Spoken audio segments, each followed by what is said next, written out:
Hello, welcome everyone. Thank you for attending this webinar on how to apply to the NEA Big Read. My name is Joshua Feist. I serve as the Director of Grant Making at Arts Midwest. I use he, him pronouns, and I'm wearing a plaid shirt. I'm a white male, and I'm sitting in front of a polka dot background in my home. Arts Midwest administers the NEA Big Read program on behalf of the National Endowment for the Arts. I am presenting today from the land of the Dakota Oyate, not far from Oheawahe and the Bdote, which are sacred spaces for the Dakota people, past and present. This area and the surrounding lands was ceded by the Mdewakanton and Wapakute bands in 1851, and part of it gained a new name, Minnesota, in 1858. And I just bring this information to you to share my geographic location and to put it in context of its settler colonial history and to honor the indigenous people as caretakers of this land, past and present. Before we proceed, I have a few housekeeping items to cover. We are recording this session for anyone that couldn't attend live, and we will post the recording on the Arts Midwest YouTube channel, as well as the Arts Midwest website once we've had a chance to make some polishing edits. Subtitles and captions are automatically being provided by Zoom today, which you can view or hide by using the closed captioning or live transcript button at the bottom of your Zoom window. All participants are muted during this presentation, and while you're welcome to use the chat feature to share thoughts and comments throughout the presentation, please use the Q&A feature to ask questions of our panel today. If you're using the chat, please make sure you select all panelists and attendees so other folks can see. You can also like or comment on questions in the Q&A box. We will be hearing from several past grantees whom we'll get to know in a few minutes. Before we do panel introductions, I'd like to take this opportunity to touch on some basic details about the NEA Big Read program and the application process itself. Next slide. So I just want to make sure I address the question of eligibility, since we do get asked this a lot. Some folks assume that because our organization is named Arts Midwest, that this opportunity is only open to organizations in the Midwest. But I'm happy to say that that is not the case. It's a nationwide opportunity that includes the Virgin Islands, Puerto Rico, from which we have a panelist today, Guam, Northern Marianas Islands, and American Samoa. If you're not an eligible organization, you can collaborate with an eligible one and plan your NEA Big Read together. An NEA Big Read proposal can benefit strongly from the commitment and buy-in of many community partners at the planning stage to hash out responsibilities, which could include programming, resource coordination, financial management, promotion, etc. And we'll be covering a few of those topics on the panel today. And the bottom line is that there are more representatives of different community sectors involved early on, the better. Next slide, please. And just let's make sure we're clear and on the same page on what applications should be proposing for this. So essentially, the NEA Big Read program is about presenting the themes of one of the designated NEA Big Read books to your community through an artistic lens. The ultimate goal is to have a broader community engaging with the text at the same time, inspired by the artistic and creative events that you conceive of. Each program you host should always tie back to the book in some way, and reading together invites dialogue, understanding, and empathy between people. And through the process of the entire community reading the book at the same time, the community becomes smaller, more closely knit, and people can walk a mile in another person's shoes via the content of the book. It's about discovering great literature, inspiring conversations, and building communities. Now, there are some programming requirements that work towards those goals, but there's quite a bit of freedom within those requirements. You can tailor the program to what will resonate with your target audiences and make the program truly unique. I'll go ahead and quickly mention those requirements now. There's one kickoff event, and this is your big splash to kick off the programming, as the name would imply. This is where you could be at a farmer's market. You could be releasing a YouTube video. You could be hosting your own socially distanced parade and generate a lot of publicity in the community. Perhaps the mayor could issue a proclamation and volunteers hand out copies of the book. The next requirement is that there are 2 presentations inspired by the content or themes of the book. And this could be things like panel discussions. Perhaps you're inviting the book's author to come, and film screenings would also qualify. The third requirement is 2 community engagement projects that invite artistic response to the book. And this could be art exhibitions, theatrical performances, poetry slams, writing workshops or contests, or somehow sharing oral histories from the community. The final requirement is 5 book discussions, and we have a loose definition of a book discussion in the traditional book club sense, where people gather around a table in a room and talk about the book at the library. So it would qualify for a book discussion if there's some back and forth dialogue about the book at any of your events. It can meet the criteria for this. So for example, if you have an in-person or virtual theatrical presentation from a scene from the book, and there's a talkback period with the audience afterwards, that would fulfill the criteria for a book discussion and a community engagement project in one. So just want to say that these requirements can overlap. So you can fulfill multiple requirements with one event, depending on how you structure yours. Next slide, please. All right, so now that we have a little more clarity on that, I'll just briefly walk through the application process. Next slide. And here's the general timeline of the process between now and when you'll be notified of your application status in April. And I'd like to call out one specific bullet under the first column. We do invite you to contact us here at Arts Midwest and ask questions, big and small, and we can help connect you to the answers. We highly encourage you to contact us to discuss details you're unsure about, if you want to run an idea past us or want us to double check your work. We're here to support you through it all. I'll throw in our contact details in the chat once I'm done, and we'll do the next slide. So without further ado, I'd like to introduce our moderator for the panel. His name is Jake Friedman. He did some great NEA Big Read programming in the last couple months. He's the Public Engagement Officer at Arizona State University. I'll also introduce our panelists really quick. We have Silvia Casillas Olivieri, the Assistant Professor at the Universidad Ana G. Mendez, Datarvia Parrish, the Associate Professor of History at Livingstone College, and Matthew David, the Learning Experiences Manager from Tampa Hillsborough Library. I'll give the reins over to Jake. Cool, awesome. Thank you so much, Josh. And I just want to take a moment to thank Josh, John, Arts Midwest, all of our panelists, all of you for being here today, for your interest in the NEA Big Read. As past recipients, as organizers, as participants ourselves, we really feel that this has just been such a powerful and transformative program for ourselves, our institutions, our communities. And we're just really grateful and honored that we get to share some of our experiences with that as you consider and work towards applying for a grant. So before we get started with the panel proper, we're going to do just some quick introductions from each of us. The idea here is that this will give you a concrete idea of what a successful application looked like, and also provide some context and background for our conversation once we get into the panel and the Q&A. We expect this to take about 15 minutes, just so you know, and then we'll have about a 40-minute panel and then the rest of the time for open Q&A. You are welcome to post any questions you have at any time during the Q&A.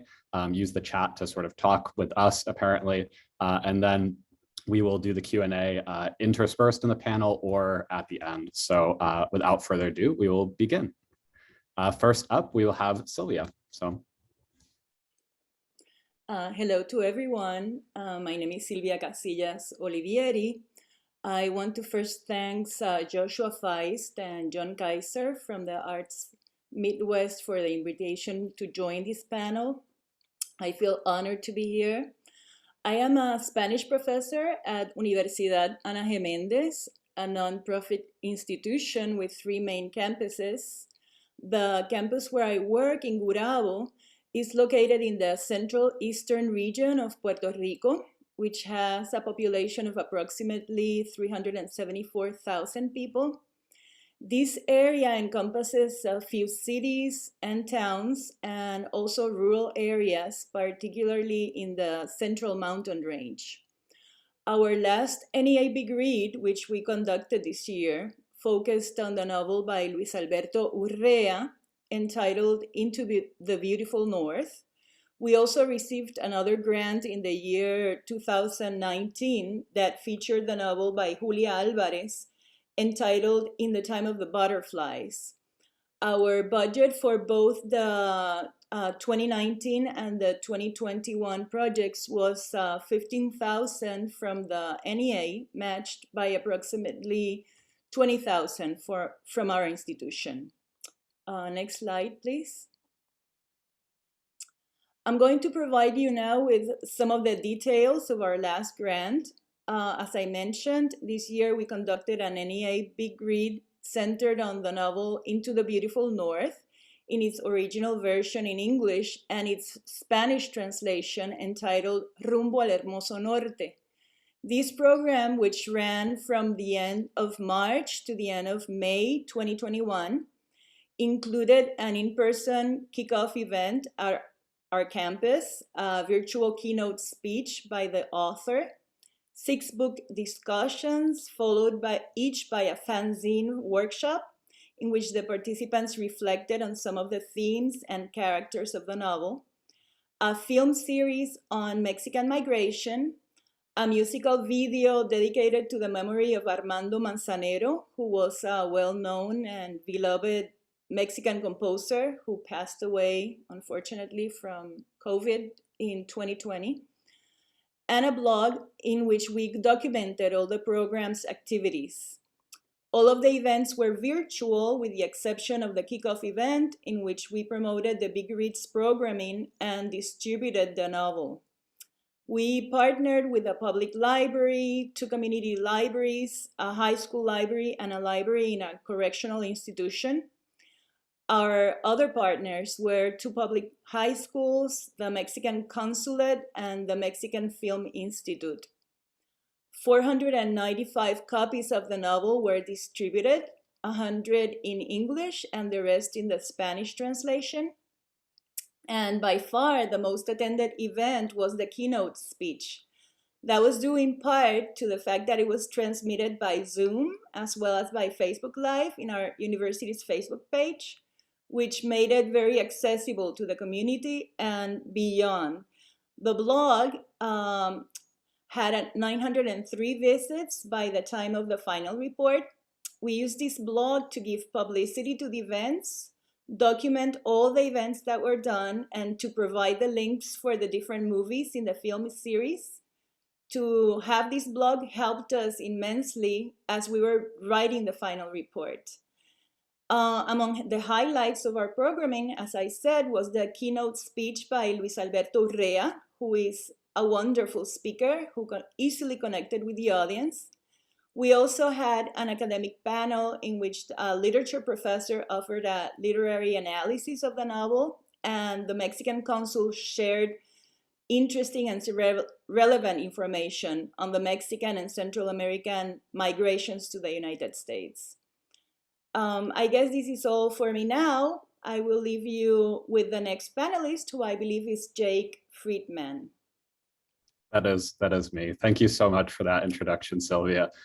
So as I mentioned earlier, my name is Jake Friedman, he, him. I am wearing a maroon shirt. I am of Jewish descent. I wear glasses. I have a large fluorescent bar in the background that's highlighting my receding hairline. I served as the senior coordinator at the Virginia G. Piper Center for Creative Writing at Arizona State University, which received an NEA Big Read grant for the FY21 cycle with our actual programming in February and March 2021. So just to give a little bit of background, the Piper Center is a non-academic center at Arizona State University. We do talks, readings, classes, workshops, a conference, and other literary programs for the larger Phoenix metropolitan area and the state of Arizona.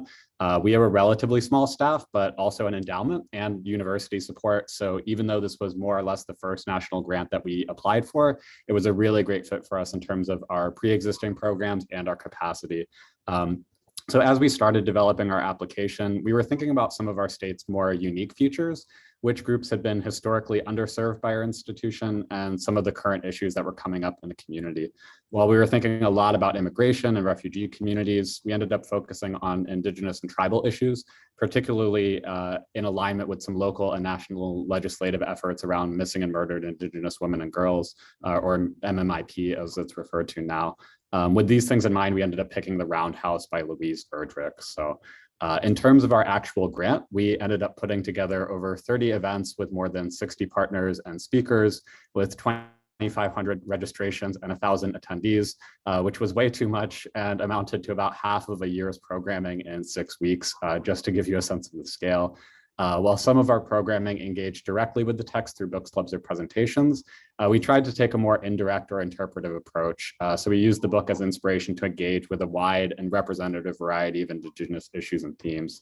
Just to give a few examples, our keynote, we ended up commissioning new work around MMIWG from Layli Long Soldier, who's a nationally recognized poet. And then she presented that work in a panel with community advocates and activists from across the country. For our kickoff, we had a conversation with Navajo Nation poet laureates Lucy Tapahanso and Laura Tohi around Diné womanhood and storytelling, which was curated by Jake Skeets, who is actually in the northeast corner of the state. We also had a series of workshops around family history and zines with the Labriola National American Indian Data Center, panels and workshops on land recognitions, MMIWG legislation, Indian schools, community archiving, decolonization, so much. The whole thing for us, it was about a $29,000 budget, which seems in alignment with Sylvia, excluding in-kind donations of staff time. Most of our costs were actually the books themselves and then speaker honoraria. So that was our grant. And then it is my pleasure to introduce our next panelist, Sylvia, or I'm sorry, Datarvia. I'm sorry, Datarvia, you're muted. I knew it was going to happen at some point. Fantastic. Thank you. Good afternoon. I am Datarvia Parrish, and I greet you from a place where students matriculate proudly beneath thy maples and thy oaks, Livingstone College in historic Salisbury, North Carolina. Livingstone College frequently engages in and hosts community-led events, so we were really excited about this opportunity from the National Endowment for the Arts. We considered our global status. We decided to think a little bit more intimately about our programming in our planning phase, so to produce a more engaging and public platform. We viewed this opportunity as reward. We thought, who could benefit from supplies? Who could benefit from quality programming? Who could benefit from a little publicity, and who could benefit from a break? So we saw this opportunity as a special treat, and we wanted to do just that. We wanted to treat others with literacy and fun. So we first considered our campus connections. What departments on our campus are already working and invested in campus and community initiatives, thus our campus connection. Next, we needed to consider our consistent partners. What organizations in the community expect quality programming for Livingstone, and what organizations sign up every summer for our athletic camps, or even what organizations support us in our programming and fundraising opportunities. We considered these organizations and these persons as consistent partners. So we knew that our connections with these will lead to expected partners and potential partners. Will you please move on to the next slide, please? Next, we wanted to hone in on our demographics. Livingstone College is a 4-year undergraduate college campus of the state's 85 colleges and universities. Also, though the state of North Carolina, in a working aspect, is primarily known for furniture, tobacco, brick, and textile production, in Rowan County, we have approximately 139 residents. And in addition to Livingstone, there are 3 other colleges in the historic city of Salisbury that provides a large, diverse student population. We have a large number of blue-collar workers from mills and similar occupations, retails, church organization leaders and members, factory workers, teachers, entrepreneurs, a lot of commuters, because we are located perhaps 40 miles north of Charlotte and 40 miles south of Greensboro, which are 2 major cities in North Carolina. We have a load of musicians, we have a load of arts. So of our county's 139 population, 80% of that population, 80% are white, 16% are African American, 10% are Hispanic or Latina, 1% are Asian, and 0.1% are Native Hawaiian or Pacific Islander. So also within the city of Salisbury, there are 34,000 residents. And of that number, 52% are white, 37% are African American, and 10% are Hispanic or Latina. And then we wanted to zero in a little bit more on the Salisbury West End. This is the location where Livingstone College is located. So of that population, 85.6% are African American compared to the city's average of 37%. There were so many things happening in our nation as it relates to race relations during this time of the application. And also, every 2 years, our city has a mayoral election, whereas we had recently elected our first African-American female mayor. So there was the aftermath of the George Floyd case, whereas Salisbury also had a statue in the center of the city contributed by the Daughters of the Confederacy called Fame.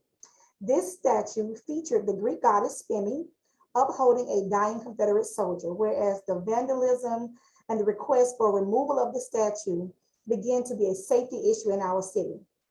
We also had a special group of citizens from various faith and ethnicity gather for this race and reconciliation project to heal the community from a 1906 lynching in Salisbury. And lastly, we reviewed our public school calendar and saw that our spring break was in April. In addition, April is National Poetry Month. So next slide, please. We acknowledge at this time race relations was our great divider, but it also coupled with something else that we all love. So how could we galvanize the population to discuss these tough race topics, to delve into humanity, all the while promoting literacy? We thought of North Carolina's love for sports. Race is a factor in sports, but it's not the only factor. And it's one of the few times Americans join in unison with strangers for a common goal. So we have great college teams, we have great professional teams. North Carolina simply loves sports. We knew that. Babe Ruth hit his first home run in North Carolina. It's home of the greatest NBA player of all times, Michael Jordan. It's home of NASCAR. So as we know that North Carolina has many sport heroes, and even during our time of the application, Zion Williamson was a student at Duke, and his parents were both students of Livingstone College. He was born in Salisbury, North Carolina. So when we learned that there is a book that features sports showcasing the first African-American heavyweight champion, we knew that that text was for us. Now, I know this doesn't sound quite right, but we were happy to learn also that the subject of the book, Jack Johnson, actually died in North Carolina in Franklinton town. It's a town near Raleigh, so in an automobile accident in 1946. So this was our validation. This is the validation we needed, the connection for this text. And so for this text, the Big Smoke appealed to the broad range of the population in Rowan County, drawing the strength of literature and the arts to help bridge the gap of the community divide. Next slide, please. Our campus assistance was easy. We had the support of our vice presidents, academic affairs, who wrote our quality enhancement plan, which at the time was reading. So we partnered with the QEP office. Our librarian was on board, where she contacted neighboring libraries, the English department and the sport management department. They used our text as a common reader within their classroom curriculum. The theater department performed excerpts from The Great White Hope, which is about the subject matter of Jack Johnson. The athletic department engaged in programming, and everybody everywhere on campus just began to develop themes, workshop programming led around sociology, psychology. Everybody even held panel discussions about our topic. So we were very excited. Even the residence halls and the Student Government Association groups, they helped to deliver supplies and materials about this. Next slide, please. And with all of that, our community assistance was abundant. We had the colleges involved, the local Head Start, charter schools, everyone. There were 17 AME Zion churches on our district. Livingstone College is supported by the AME Zion Church. Our mayor's office was involved because, as I stated, there was a discrepancy with the statue downtown. So all of this to improve race relations, to promote literacy, to promote healing and reconciliation in our city. So many gathered around that. We had an abundance of programming. We had within 1 week, our programming took place in 1 week in April. So whereas we had an African-American read-in, highlighting poets, we had many virtual programming. We had about 15 total events, and overall about 6,000 participants from our city. It's incredible. Thank you so much, Datarvia. So for our final introduction, we have Matthew David. All right, thank you very much, Jake. And I'll just kind of steal all of your characteristics in terms of my description, and down to the pronouns, the Judaism, the glasses, and the receding hairline. So we have that in common.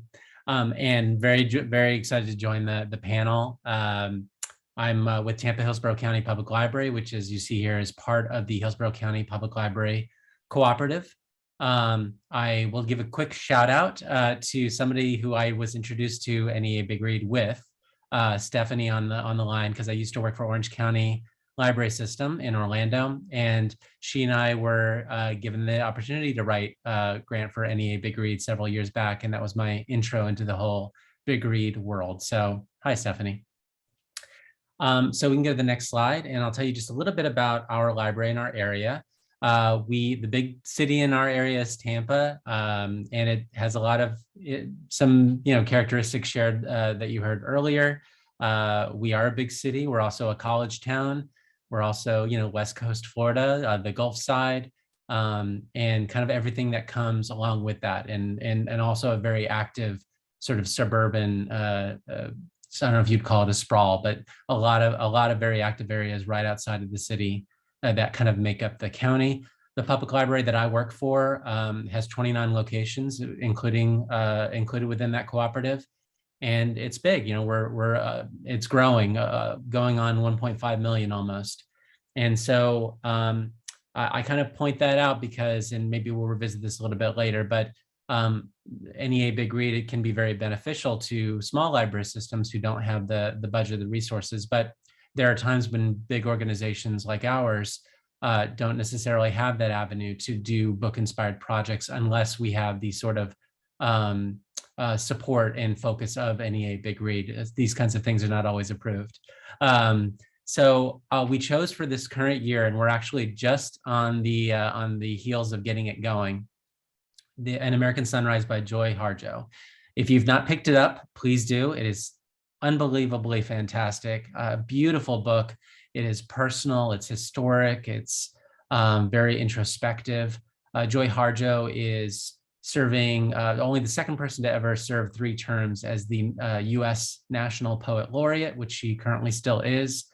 This is her 8th collection of poetry, and she has another book coming out, I think is actually already out, that will be highlighting Poet Warrior during our series. And she's going to be doing a closing session with us as well. And the book itself, like I said, is really, really excellent.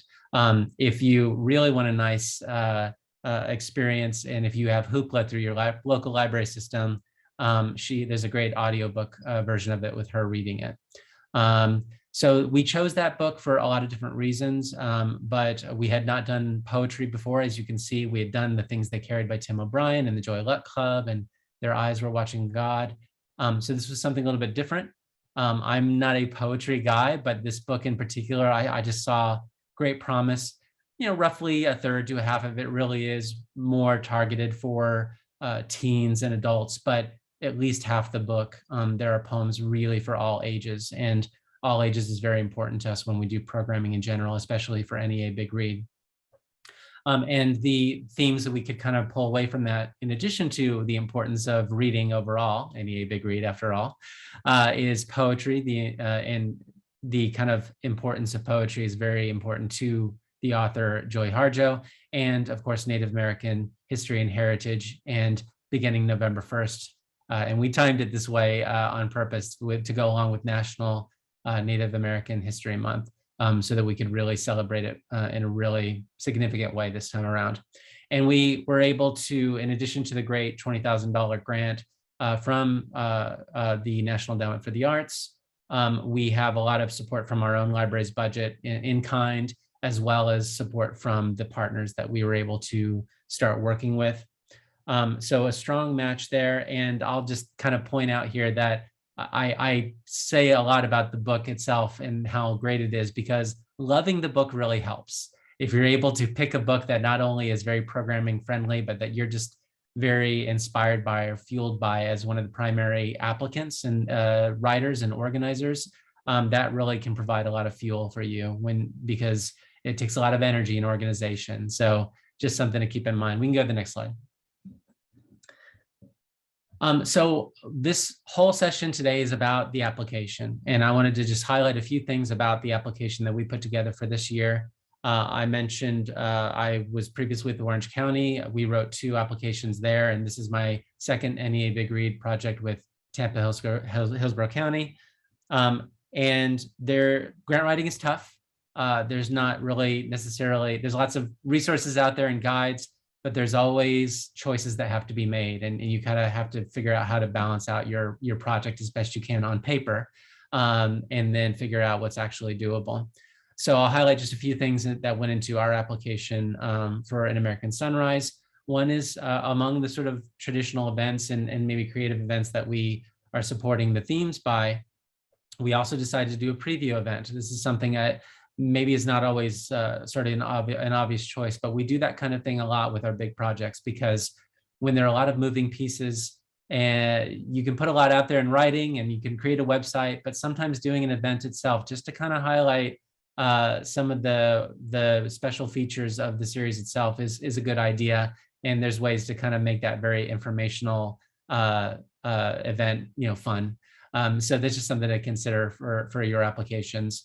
In terms of our activities, we worked with the Parks and Recreation Department to reach out to those families in underserved areas, of which there are many in Tampa. And so they helped us with the activity packets and getting the word out to families. We are providing a lot of virtual programming, which for people who are not mobile or still not comfortable to come into a physical setting, they have that access either live or after the fact on YouTube. And then, as you can see, a lot of local partners there. The local newspaper and education, I'll shout out specifically, because this is another thing we were able to do for our last NEA Big Read. I'll talk about a little bit later, to work with the Tampa Bay Times newspaper and education and a local not-for-profit media outlet to not only promote it, but dive deep in written form about the book, about the author, about the series, about themes that we are deriving from the book and how they're important, in what ways they inspire us, and what kind of goes into that whole world of literature and poetry and history. And then finally, I mentioned all ages is very important to us. We definitely do that as well in the giveaways with obviously Joy Harjo's books, but also a lot of books for youth that we have as giveaways at various events. All right, next slide. So this is our basic approach when we were putting together the application. Again, an all ages, even if the book itself is not, wholly for all ages, there's always ways to kind of cover that. And so doing a little something for everyone is really a good way to think about it in terms of providing what is supposed to be for the whole community, and to get them excited about reading and not just the book itself, but everything that goes along with that. And then there's usually themes that are universal enough that you can make that work. And so that's something to think about when you're putting together your application, to really be creative and imagine what ways that would be tied to the original themes of the book that could speak to multiple age groups. And then finally, resource management. It's a lot of work, it's a lot of time, and whatever people you can access within your organization, within your department, but also outside the organization. And you will oftentimes find very willing partners really who want to partner with you to be able to make it work, because they want to be a part of something exciting and that they know is really would be good for the community if it can get some traction. So really think hard about, who not only will help you spread the word, but will actually help you do some of the work and actually provide some of the either projects or programs. Great. Thank you so much, Matthew. And thank you so much, everybody, for those introductions. Again, I think we're seeing really wonderful themes of community embeddedness. We're seeing examples of different scales of grants, different sizes. So this is going to be really helpful as we kind of get into some of the major components to think about in applying for an NEA Big Read. So for the next 30 or 40 minutes, then we're going to have a panel. And so we're going to kind of cover 4 major areas that we felt were most important at this stage: selecting a book, finding partners, developing programs, and why you should even apply in the first place. We're going to have an opening presentation from each panelist that will sort of cover some general advice, and then we'll move into additional comments or questions, about 8 to 10 minutes for each. So again, please feel free to post those questions in Zoom's Q&A as you have them. If we don't get to them during the panel, we'll make sure they get to the end or addressed afterwards. So for our first topic, we have selecting a book with Sylvia. So Sylvia, please take it away. Hello again. In this section, I'm going to give you a few recommendations on how to choose a book. You can go to the first slide. Based on my previous 2 experiences with NEA Big Read grants and based on my current process, since I hope to apply for a new grant this year. The first recommendation is to consider your partners and above all your community's interests and composition. With this, I mean that you should choose a book that will have pertinence in your community, either because it addresses issues that are important for the people in your area or because it gives visibility to certain sectors of your population. For example, when we chose the novel In the Time of the Butterflies for our first NEA Big Read, we took into consideration several factors that we thought would make this novel pertinent in Puerto Rico. Namely the large Dominican population that has migrated to Puerto Rico in the last 6 decades, and the common histories of the 2 nations as former Spanish colonies, as Antilles, and with a large migrant population to the United States. Another thing that we took into consideration was the fact that the protagonists in this novel, as well as the ones in the novel Into the Beautiful North, are young women, a fact that breaks away from the more conventional stories led by men. Many girls and women who read these books commented on how refreshing it was to read books where women break away from the traditional roles established by Latin American society and are empowered. So those issues were very important for us, and they led us to choose these particular books. The second recommendation is to make your audiences as broad as possible, making the book accessible to different linguistic communities.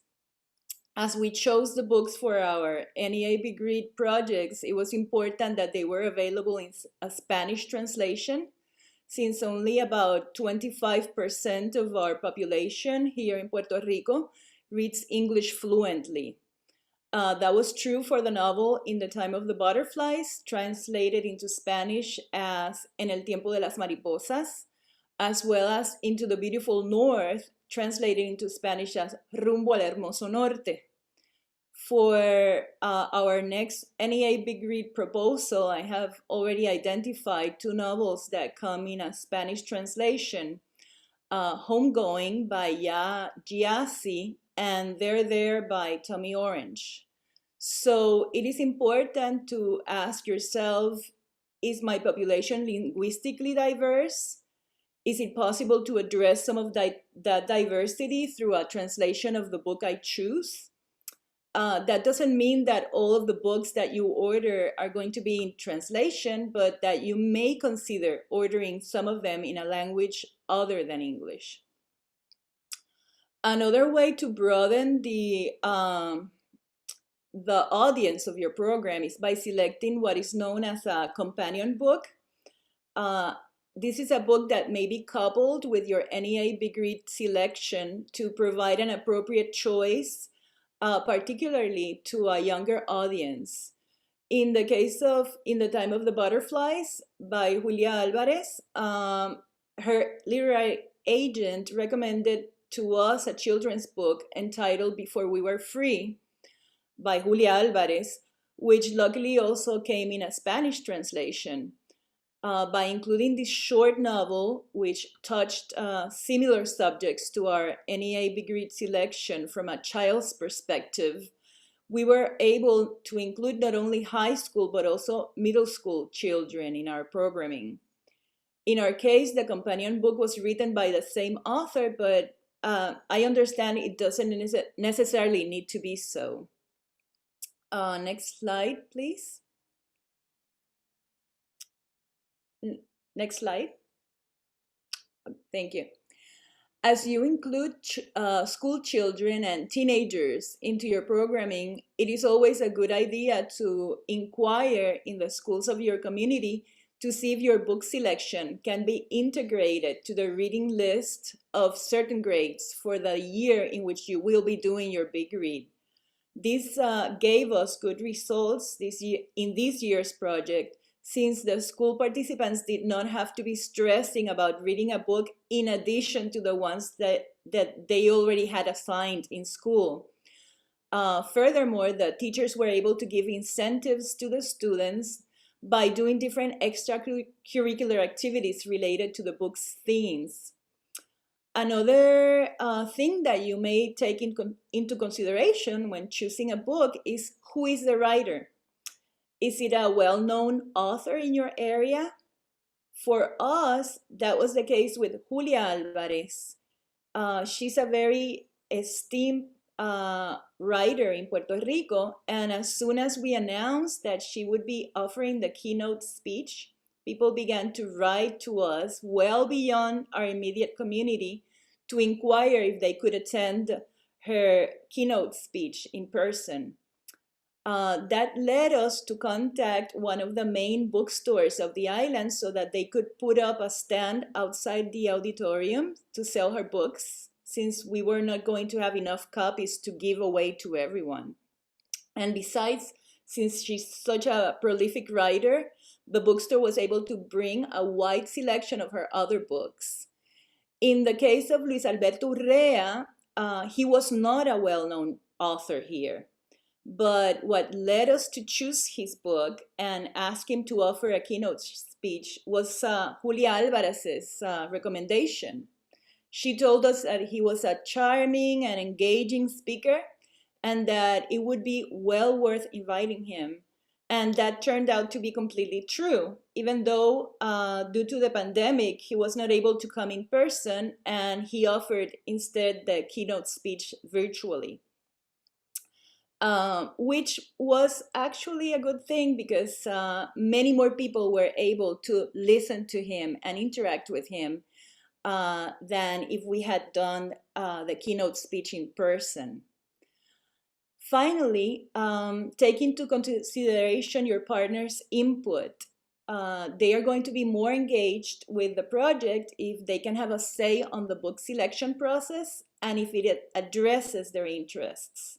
For us, that was true as we approached the Dominican consulate in the case of the NEA Big Read featuring In the Time of the Butterflies, and the Mexican consulate in the case of Into the Beautiful North, to ask them to partner with us.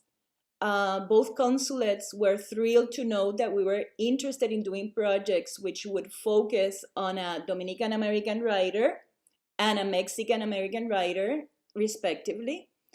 And as a result, they were willing to contribute to the projects with promotion, with food, with music, with contacts with other government agencies in their countries, as was the case of the Mexican Film Institute, for example, which allowed us to do a film series on migration in this last big read.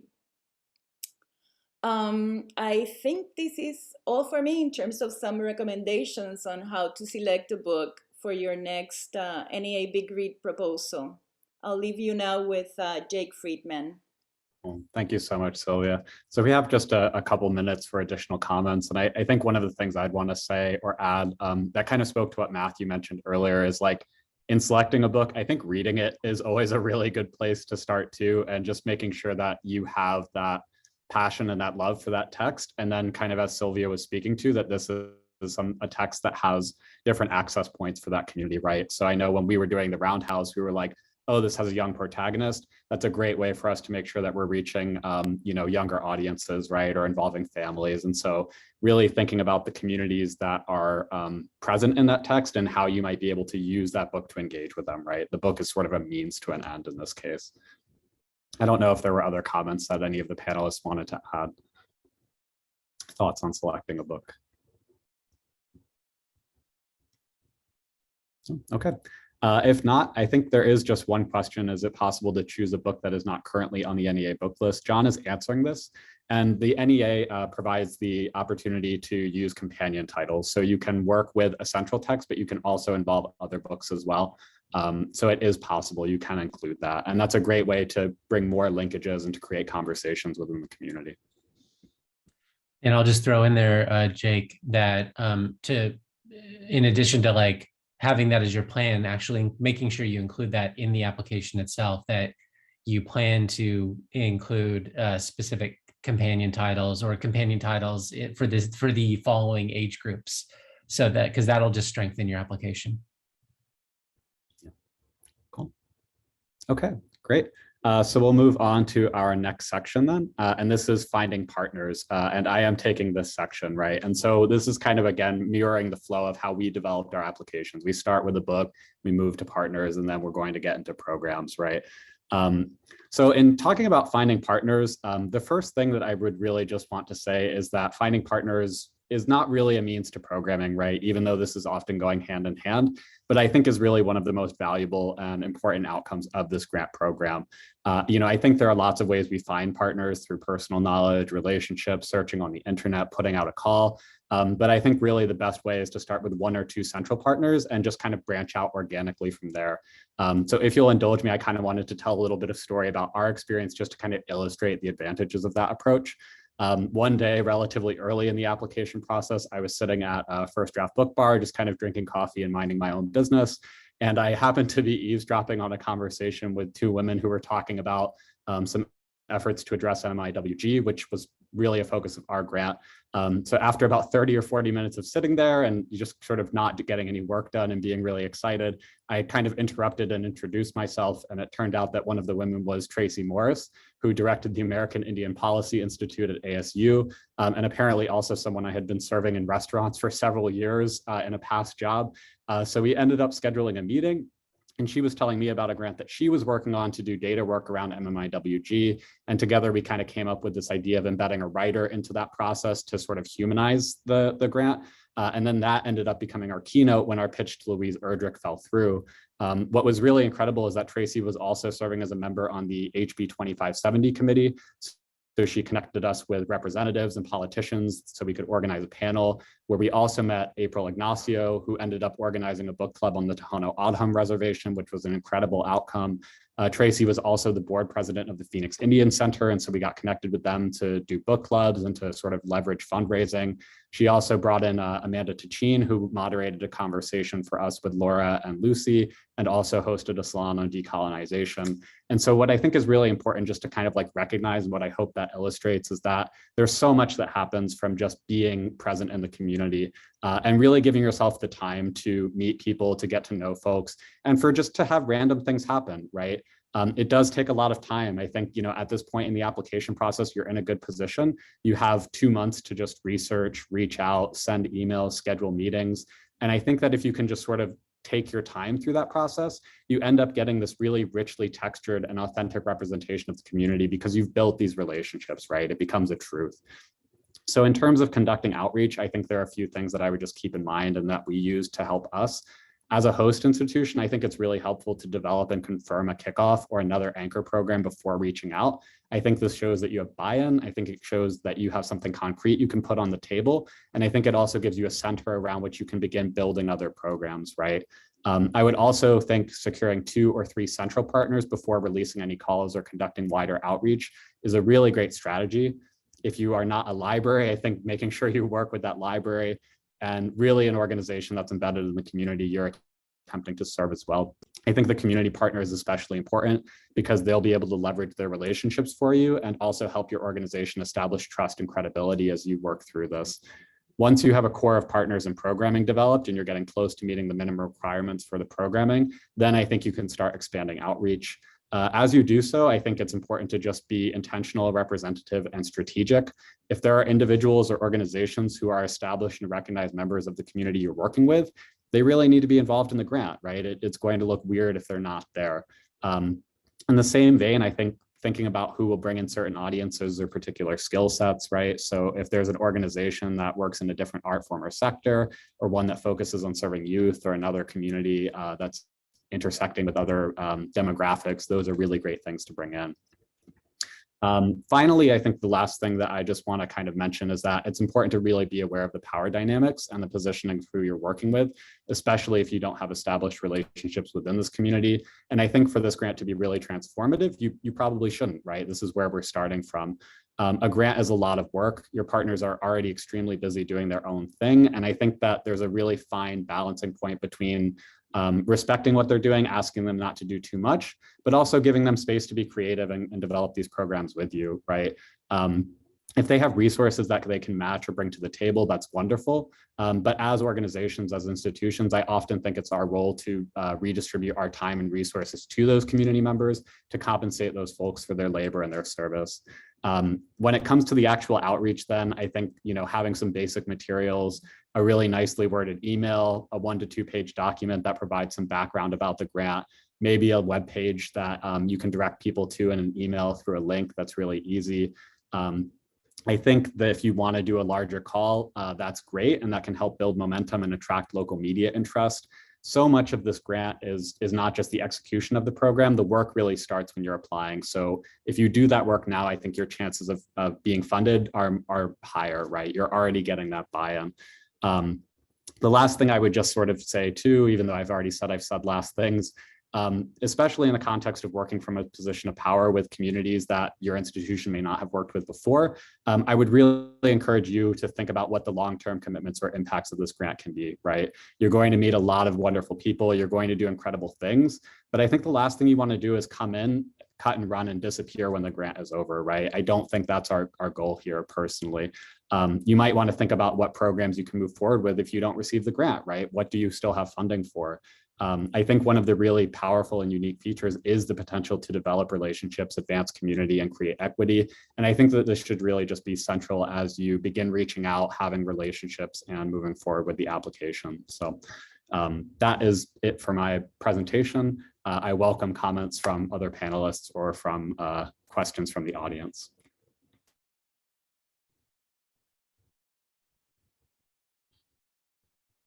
Okay.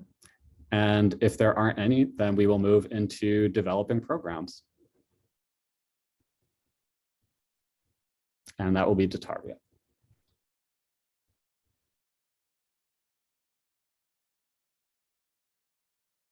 Okay, so hello again, I'm Datavia from Livingstone College. I'm going to share with you some of our programs. Next slide, please. All right, so we began our program, we centered it around the Big Smoke. And as I stated during the time of our book selection that Sylvia actually presented on earlier, this was kind of like a hot topic because of the race relations that were actually undergoing in our nation or worldwide. In addition, remember in 2018, President Trump pardoned Jack Johnson. So this was really a topic that was really hot within our community, and it was actually affecting us a little bit more directly than we anticipated. So we decided to select the Big Smoke. But in addition, someone asked in the chat whether or not other texts were selected. So you will see that Black Jack, the Ballad of Jack Johnson, that was actually for our younger readers, and also the other text was for our middle school age readers. So we did have like an intergenerational feel, whereas we actually engaged all of our readers at a text that we thought was pretty much applicable to their age levels, to their reading levels. And so we offered registration. We ran ads in our local newspaper, the Salisbury Post, in addition to county news. We also posted registration on our website. We sent out mailers and promotional tools to the school board, to the various elementary schools where we knew we had student volunteers, in addition to our charter schools. We also use Facebook and Twitter and Instagram as promoters because we have a following since we are an institution of higher learning. Next, please. Our program, we had a kickoff. It was not in person, it was actually virtual on our radio station and our YouTube channel. Everybody loved this. Everybody wanted to be a part of our kickoff. We had greetings from the president, from the mayor, from school board representatives, from community churches, community groups, and also partners. There were dance troupes who were actually dancing, sending in the videos, sitting around watching it all in their camps. We actually chose the spring break, the Rowan County spring break for the public schools during this time. So we had a little engagement, particularly on our kickoff that was hosted on our radio station. Next slide, please. We had book discussions, which is going to be the crux of your program. You want to discuss the book in which you have selected. And so what we did was we broke our book discussions up to different groups. We had an adult group, we had a college group, we had a middle school group, a high school group, and an elementary level group. Our college students facilitated our K-5 group. We had a volunteer faculty member to facilitate the 6 through 8 group. We had another volunteer faculty member to facilitate the high school group. We actually had another professor from another institution, the ones in the area, to facilitate the college readers group. And then we also had another faculty member on our campus to facilitate the discussion for the book readers, for the adult readers. So we had all of these discussions happen simultaneously through virtual programming every day. Next slide, that's how you move. Our community programming is really what allowed us to gain momentum with these events. After we did the kickoff, then for 2 consecutive days, we did the book discussion, but then we also had a panel discussion, which was moderated by the mayor during that time. Remember, I told you that our first mayor, African-American mayor, was Mayor Hagins. But now by this time, after the race had actually run again, Mayor Hagins was now Mayor Pro Tem. So now we had Mayor Karen Alexander, who was the mayor, but she too participated in our events. She supports Livingstone College. And so in this discussion, it was really geared and centered around race, sports, and politics. And so you have this, the first time you see this first flashy African-American athlete, the way in which athletes are presented as role models. The first time you see how Jack Johnson, he's arrested at the height of his career for transporting a white woman across state lines. So you have this race relations, all these things that are undergoing. And so you have sociology, psychology, sports, you have all these things, history, all these things pretty much tied in one, intertwined. And this panel discussion is really just promoting and just fostering so much discussion around these issues that we continue to struggle with in our society. So people were really engaged. Feelings, emotions were heightened during these discussions, during these events, and we were quite excited about it, right? So also now, this was during the spring break, as I stated, and I have a middle schooler who, when I told her that she was going to read a book during her spring break, she looked at me and stated, "It's my spring break." So we knew we needed to include some type of fun programming. So we contacted our IT department. They then developed coding for our students. And these students, they did some kind of codes where they were creating, actually it was related to boxing, some kind of little sports, some kind of athletic thing. I really don't, the full presentation of it escapes me at the moment. We also had some artists. Something that's pretty popular now is a paint and sip. So what we simply did was, for our elementary students, we gave them a pre-penciled in canvas where they actually had their artwork they did in SIP, and they painted that little thing right here that you see, the little champ, because they were all champs. Reading champs was one of our slogans. And in addition, we had film viewings.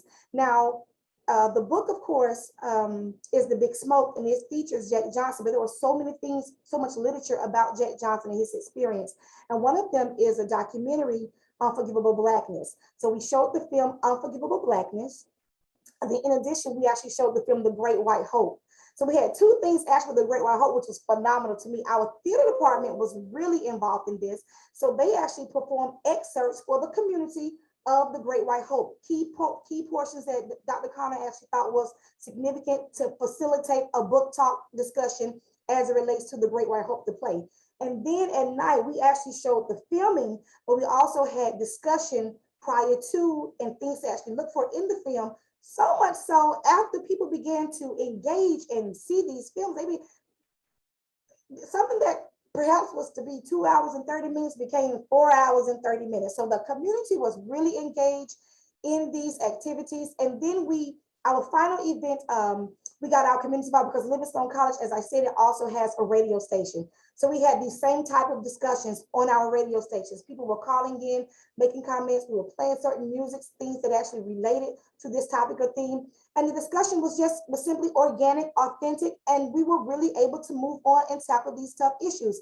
We had a student representative, William McCorn, who's a sociology major. We had faculty from Wichita State University who wanted to be involved, faculty from Rowan Community College who wanted to be involved. So all of our programming was just really just moving and shifting.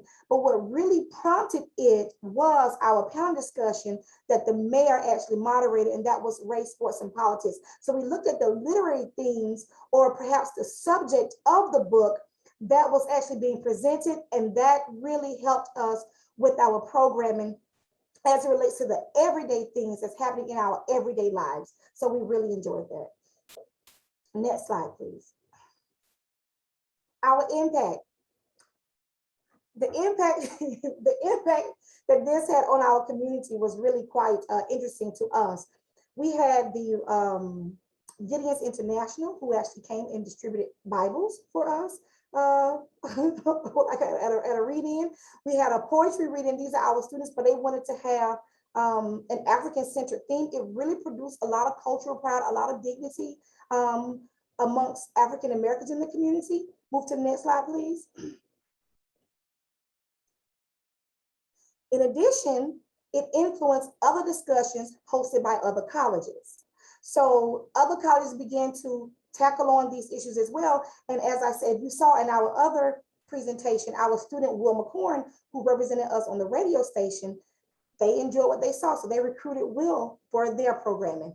And then the final thing that was kind of funny to me is that we had people to begin to call the president's office asking about more programming. As I stated, our program was only a week. We perhaps in the future, if we do receive a grant from NEA, we will perhaps consider extending our program out, but we wanted to use something during the spring break week. So we had people to begin to call and request more programming. And so as a direct result of that, we were actually able to get the author of the text, Adrian Matika, to come and facilitate a book discussion with us. So that was our culminating experience. We were extremely excited about that, and everybody was tuned in and just excited about him and his presence and his presentation, as it too was just simply awesome, right? Next slide, please. So our plus, we maximized our virtual experience. We had a ton of participants, and we thought, what are the people already doing? Let's enhance and elevate that. These were things that were already happening in our city. Race conciliation and healing was already happening. The Confederate statue was already happening. So we just decided to hone in on that and just bring more discussion to pretty much, I don't want to say, just to kind of reduce the emotional levels of strain levels that seem to be prevalent in our communities, and to get people to talking so we could actually indeed move towards healing through an academic setting, and of course, all the while promoting literacy. A minus for our program. We did select spring break, but however, what I realized is that we lost the middle school and high school audience during spring break. We had a decent size for elementary. We had a great number of adults. We had a great number of college students because they don't have the same spring break that the public school has. However, the middle schoolers and the high schoolers, they said that they were on spring break, and that was it. One other thing, this is the 21st century. So when we consider the 21st century, we have to think of that when we're purchasing equipment and or considering virtual programming.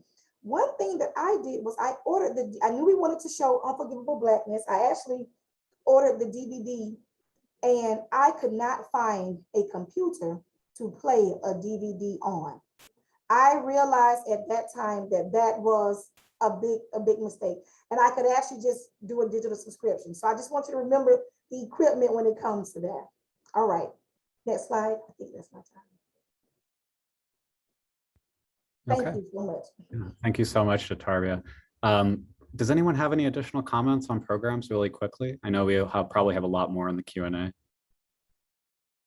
I think, again, Datarvia just presented such a well-rounded and balanced portfolio. And again, I think really thinking about your scheduling of programs at this stage too, what you have the capacity for is really, really crucial.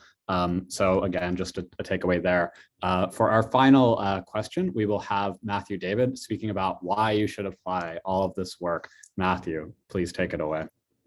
All right, Jake. Yeah, I think that's a good way to put it, because if this is your first time applying and you're watching all these things, and you might be thinking two things. One, this sounds amazing and fantastic and a big return on investment. And two, how in the world am I going to actually do all this? Should I actually put my foot forward and do it? Well, the answer, of course, is yes to that. But let's talk a little bit about why. So I mentioned before with my little shout out that I started the process of learning how to do NEA Big Read applications and projects at Orange County. I did 2 projects there, or at least started 2 projects there, and have done 2 at Tampa Hillsborough, and we're hopefully going to do a 5th, fingers crossed, getting in the process of preparing to apply now. So there's a lot of great reasons why to go through this process and try to apply for the grant, get the grant, and carry out the book inspired programs and projects. Working with, whether you're a library, working with a library, there's kind of a mix. You've got the traditional library paradigms, such as not only books and reading, but also the wide range of materials that libraries carry. And so when you collect for a library collection, you're trying to capture multiple perspectives. And that kind of, in essence, is very equally mirrored in what NEA Big Read is. It's this idea of broadening your perspectives and horizons and connecting with the community, and just like Datarvia was talking about, hearing from them.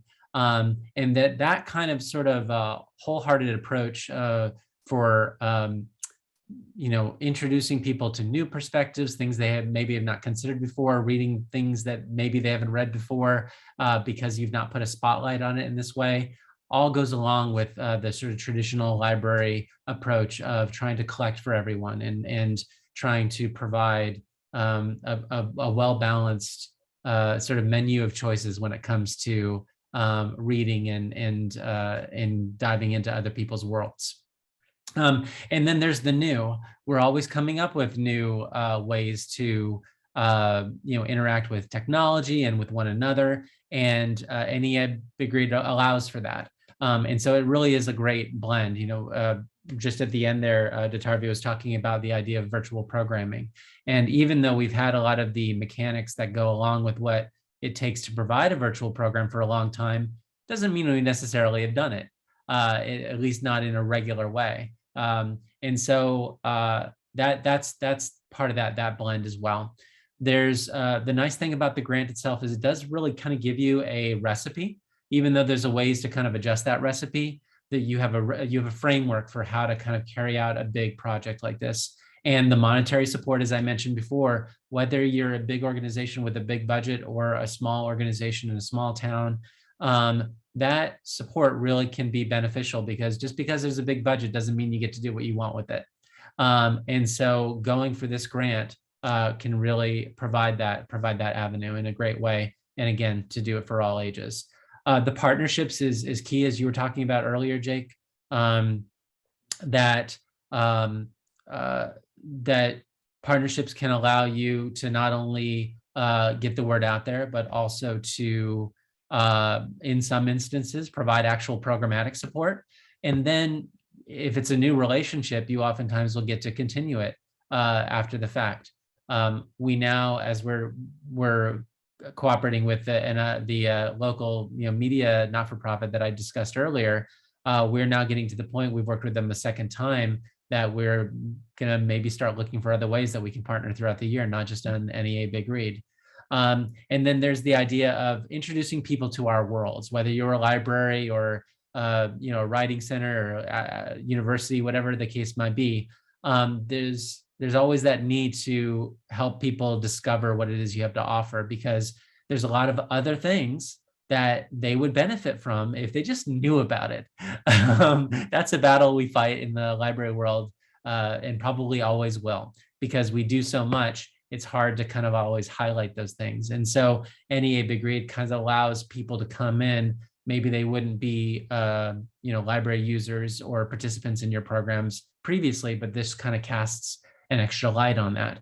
And then finally, there's that excitement, just the excitement about reading. If you're like me, I have 2 young kids, and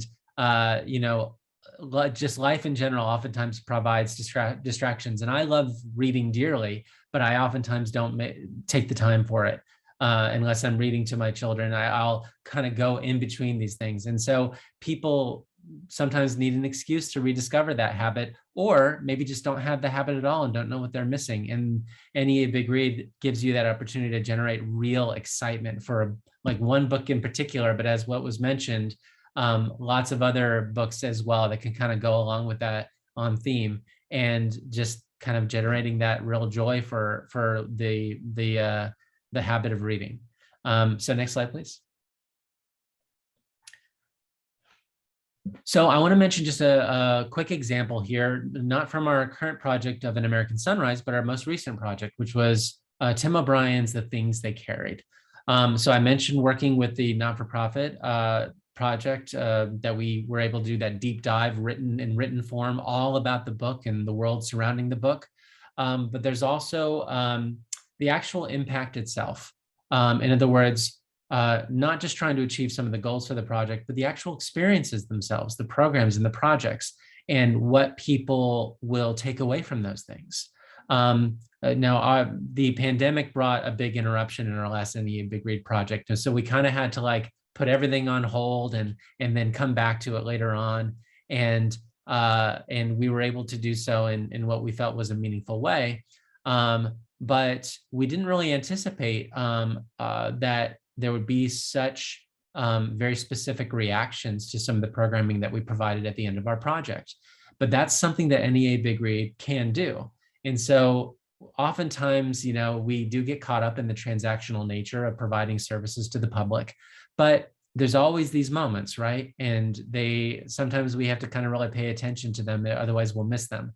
And it's those moments where we're kind of making a difference in people's lives or experiences, or even just in their day, making their day, better, or providing something they didn't really expect. And so I wanted to share just a little bit of the praise that came along with the virtual program that we did with Tim O'Brien at the very end of our last project. And that'll be on the next slide, Jake. So as you can see here, there was a lot of great praise that came in. I didn't include it all because we don't have that much time in this program, and oftentimes people are saying similar things, but there was a lot of unique perspectives as well that came along with it. People were really happy with the library, which we're thrilled to hear, that we're providing this and moderating it. We'd done our homework and prepared well, but also the experience itself. And there was a moment when Tim O'Brien was speaking that he got into some of his history with the war and kind of trying to find meaning in his own life after the war. He got really emotional, and we were literally in his living room because of the virtual programming experience. And it was very touching, very moving. And you can see that kind of reflected here in some of the praise. And one person put it very kind of poignantly, to engage here at the bottom with such an important book and the author's priceless, the topics of the war, more important than ever, that his discussion of writing and memory and human frailty were so important. They were really, as you can see, moved by the experience. And that is something that this can do. It can really lead to those meaningful experiences. There's a lot of reasons why to kind of go through it, and this is definitely one of them. Cool. Thank you so much, Matthew.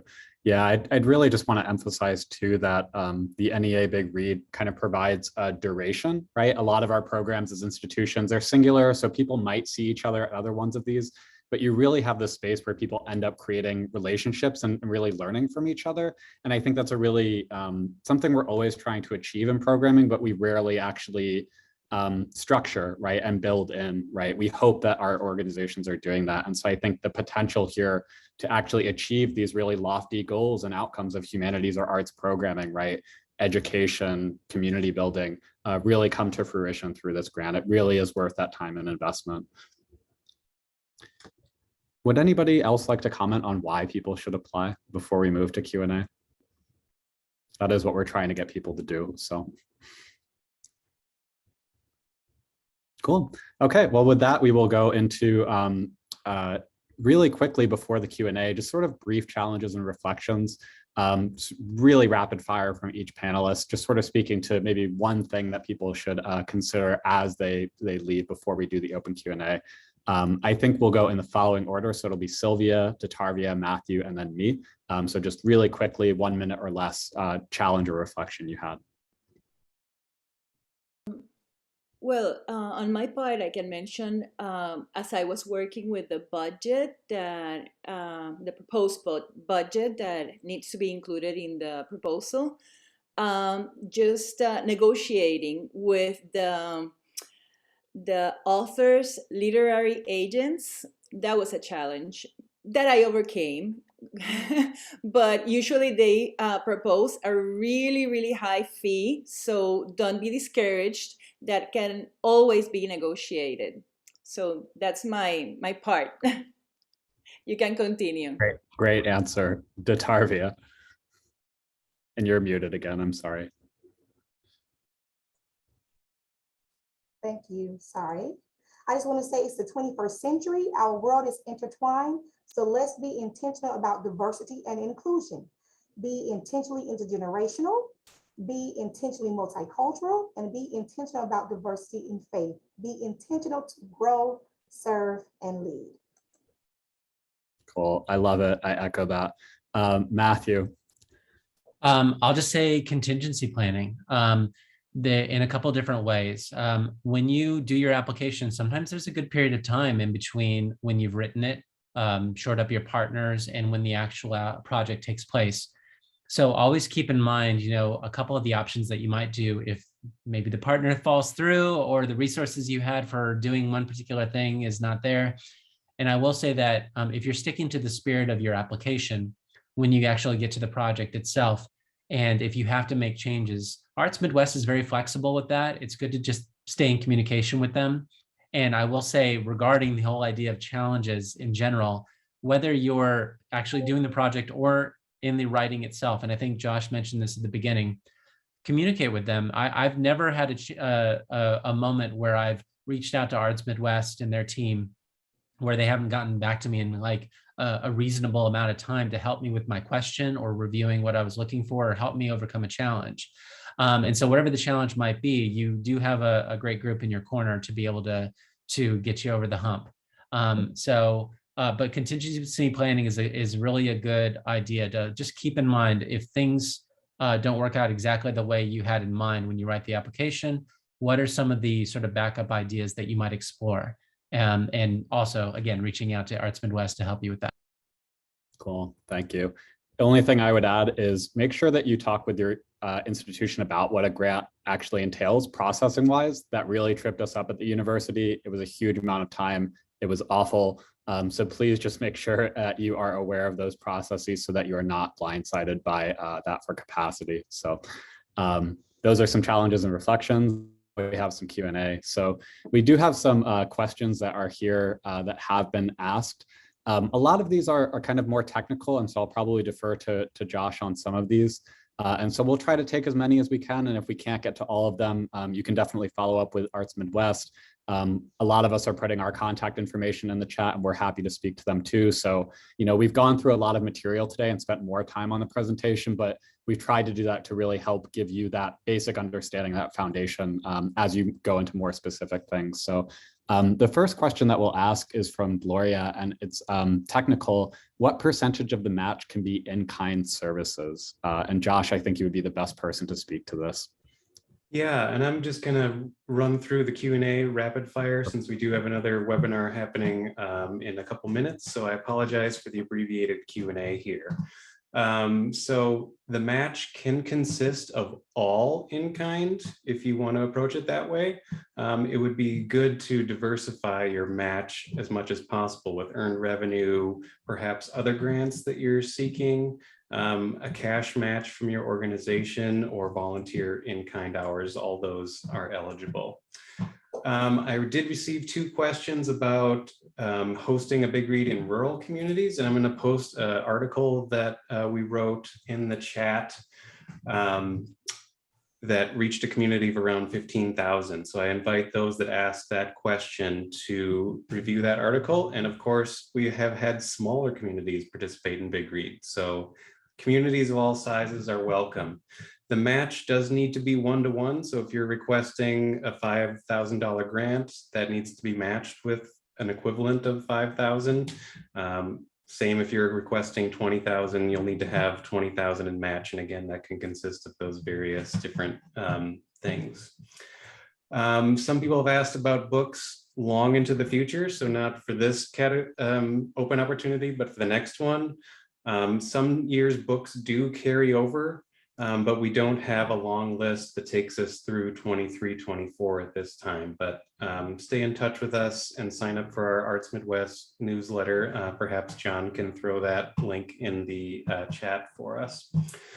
The best way to contact an author is to contact Arts Midwest first, because we have that information. It's kind of nuanced depending on which author you're hoping to reach, but just shoot us an email using the information that was posted in the chat. It's neabigread@artsmidwest.org to reach us via email, and the phone number 612-238-8010. Grant funds can be used for a variety of things. That's the next question. So to pay an author, to buy books, to promote through media channels, film licenses, royalties, other panelists can add more, but it's very open to whatever direct expenses you have to cover this sort of programming. Unfortunately, we need to end it here. I wish we could go longer. I appreciate everyone who's stuck with us for an hour and a half, but I just want to wrap things up now. Thank you again to all of our panelists, Sylvia, Matthew, Datarvia, and Jake for moderating, John for being behind the scenes with technical support. Contact us at Arts Midwest. We're open here to serve you, and we look forward to reading all of your applications. All right, thank you, everyone. Bye. Thank you all so much for coming. Thank you for hosting. Good luck.